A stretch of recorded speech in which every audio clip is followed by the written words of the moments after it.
If you have ever heard your inner voice tell you, I'm just not good at this, and you've been discouraged enough by that to stop even trying, but your goal is important to you, this episode is for you. Out of all the podcast episodes I've done so far, I think this one feels the most vulnerable to me. And, I could talk about this concept, this in general terms, like how these beliefs hold us back when we tell ourselves we're not good. But I think it's more helpful if I share a real experience from my life that normally I would typically avoid bringing attention to it because there's a little bit of embarrassment and shame behind it. Now, before I get into my example, I want to be clear about today's topic. So, as I prepared for this, I was thinking a lot about the different scenarios where we feel like we're just not good at this. And there are so many circumstances where we might have this thought. And this episode in particular, though, is those times in our lives when we genuinely want to do something. We work at it for a while. And despite those efforts, we feel like we just cannot seem to get the traction that we desire. And so this can be really frustrating. If you're not sure what I mean, I'm going to take you back and tell you a little bit of a story around when I started my own business. So it's 2018. And although I'm still working full time, I started a side hustle. I feel like everyone was. And everyone was also on Instagram, and curated feeds were all the rage at the time. So I start to pay attention to what others are doing. I sign up for free master classes, webinars. I even pay for some courses about how to build an online business. And some of those did include tips for and how to grow your Instagram account. So how do you get in front of more people to share your message? When I left my full-time job in the spring of 2019, I'm starting to feel more excited because I have time finally to focus on making more content, better content, and starting to really feel like, okay, this is my time. And I'm also watching my other entrepreneur friends who I've met grow their audiences and start to really build up their businesses. All the while, I cannot seem to gain any meaningful traction. I keep listening to more advice, trying new tactics, but they're just barely moving the needle. And to say I'm discouraged would be an understatement. Frankly, I'm embarrassed, and everyone can see the low numbers.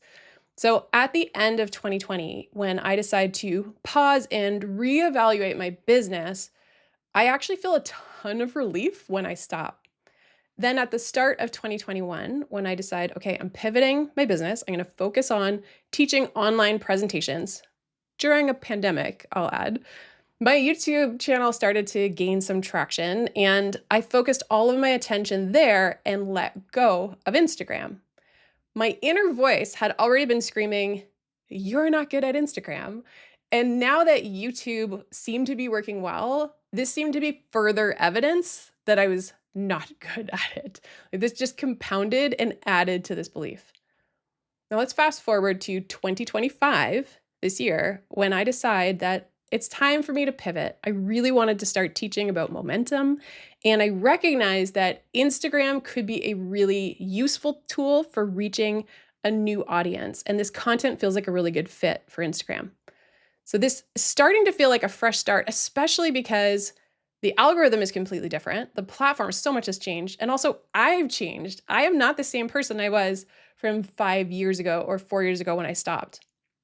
I've grown a lot, and I feel like, okay, I'm going to give this thing a real shot. It feels like it's a clean slate situation that I've got going. And yet, and yet, I cannot seem to silence this inner voice that is yelling, okay, but Kat, you're not good at Instagram. Why are you putting yourself through this all over again? Like, truly, these are coming up and these fears are rising up in me. But here's the thing, I know this belief is faulty.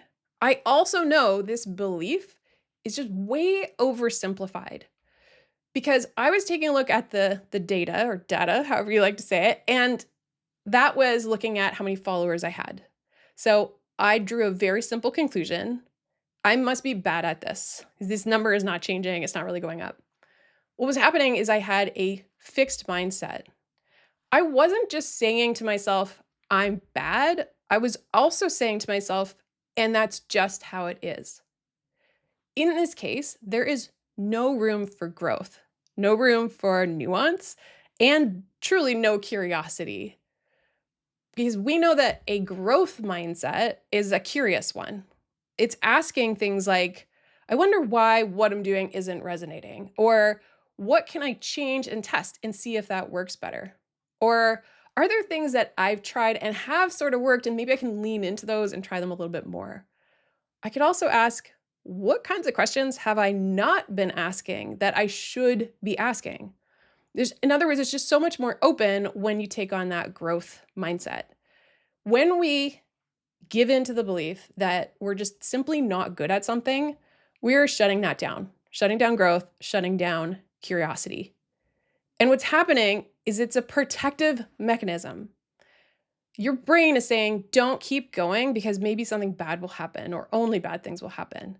What if you try harder and you just embarrass yourself? Or what if you lose your credibility? Or what if nobody takes you seriously? These are all genuine fears and concerns that can come up. And so your brain is trying to pump the brakes and saying, slow down, don't do this. This is risky.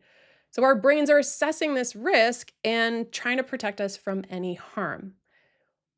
But when you know this is happening, when you start to notice that fixed mindset of just saying, I'm just not good at this, maybe I'll never be good at this, that is a chance to push back and to challenge the belief.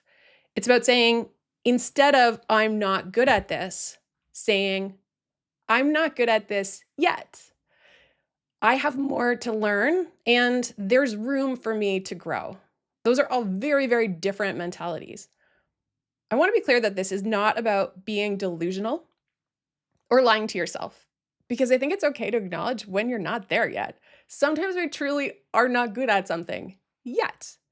And I also admit there are some things that we'll never be amazing at. There are things I just maybe don't have a natural talent for.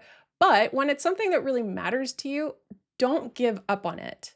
Get curious and start to get creative. And most importantly, you want to get clear on what good really means to you. Are you improving and getting better than when you started? If so, celebrate that. Did you maybe reach a personal milestone? Well, that's amazing.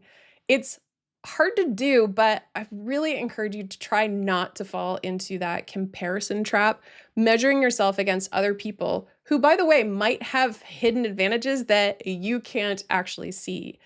And yes, there will always be people who are naturally talented, and watching them improve faster than you can be really discouraging.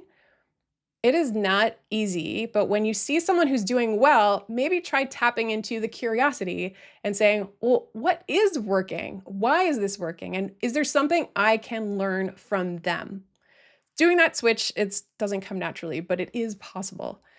And if you have been working on a goal and your inner voice is telling you you're just not good at it, I want to invite you to push back, to challenge the belief, and to get curious, to ask new questions and reevaluate what good really looks like to you, which is something I am doing right now with my current experiment. And over the past few podcast episodes, I have shared about my efforts to return to making content on Instagram again, starting with talking about my method. And then I also shared a bit about how I was adjusting my mode.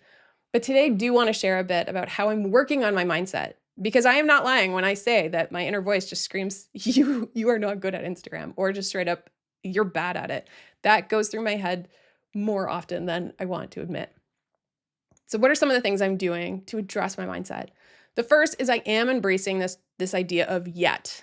You are maybe not good at this yet, but it doesn't mean that you'll never be good at it. So just taking on that has been a really big thing. Just adding that word yet is something I'm working on. It's active work. The second thing is embracing this mindset or this belief that it's important to focus on making this easy and fun first before we start to refine and spend lots of time digging into all the little tactics I could change. I really want to rebuild how I feel when I'm using the app so that I focus on having fun. Because when I am truly having fun with it, being experimental, I am being more true to myself. I show up as myself and I just show up more authentically when I'm having fun. like what I'm doing right now, this feels good and feels fun to me. And I think I show up more as myself, which is related to the third thing I am trying to do, which is just trying to be me and not trying to be other people. This is something I really do feel like I fell into before. In those early days of Instagram, I was trying to emulate other creators, to emulate the feed that I thought was attractive to the people in my prospective audience, but it never felt 100% me. Which is not to say that it wasn't authentic before, because when I was showing up on stories, I was very much myself, but the feed just felt like I was trying to be someone else. So right now I am just letting go of trying to emulate other people and trying to figure out what is truly me, while also asking what is resonating with people. And then the fourth thing is reminding myself that every single path is different. There are a couple of times in my life where I have gained traction maybe quicker than other people, and in particular YouTube. I actually have 2 YouTube channels that got monetized pretty quickly once I was creating content consistently on them.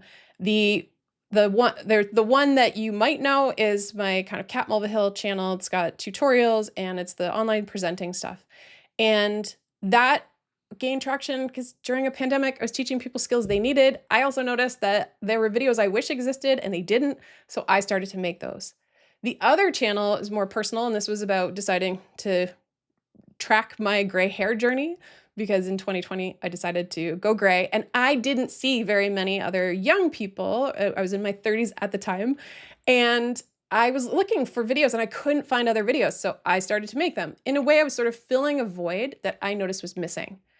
But right now, I'm actually entering a very busy space with a ton of voices already, people talking about improvement and mindset and momentum and habits and behavior change. I'm still doing it because I believe the momentum formula is offering a new perspective on behavior change. And I think, I'm pretty sure this is going to be an uphill climb, but I still believe that the effort is worth it. But it does mean that it's probably going to be slower, steadier, where I have to just keep showing up.